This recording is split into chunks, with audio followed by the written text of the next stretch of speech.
نحمده ونستعينه ونستغفره ونعوذ بالله من شرور أنفسنا ومن سيئات أعمالنا.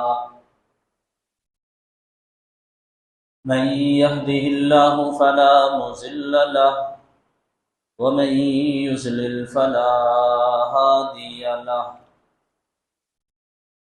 وأشهد أن لا إله إلا الله وحده لا شريك له، وأشهد أن محمدا عبده ورسوله.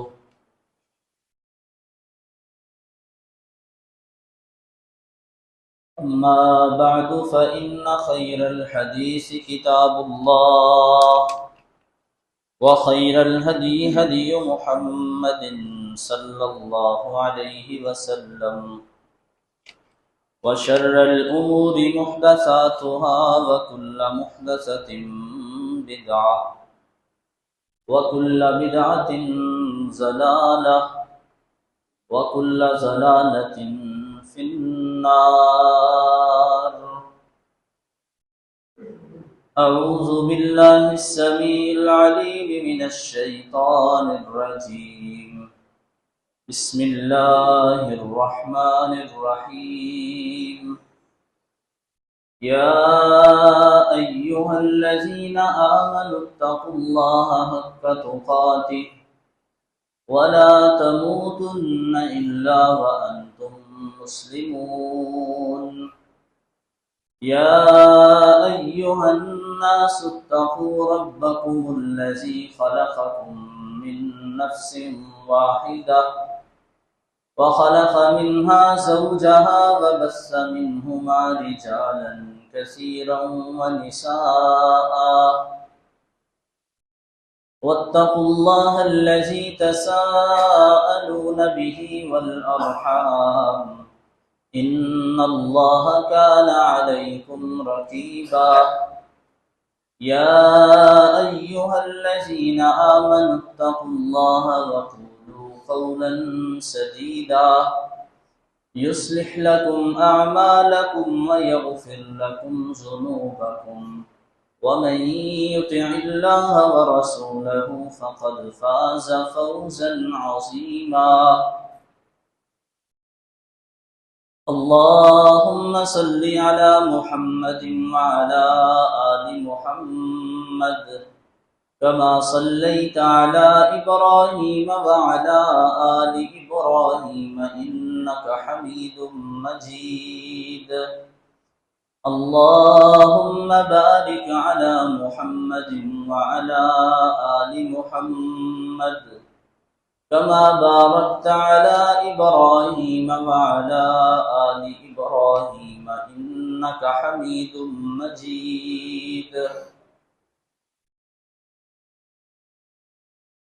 وقال الله تبارك وتعالى في القرآن المجيد والفرقان الحميد: وإذا قيل لهم آمنوا كما آمن الناس قالوا أنؤمن كما آمن السفهاء ألا إنهم هم السفهاء ولكن لا يعلمون.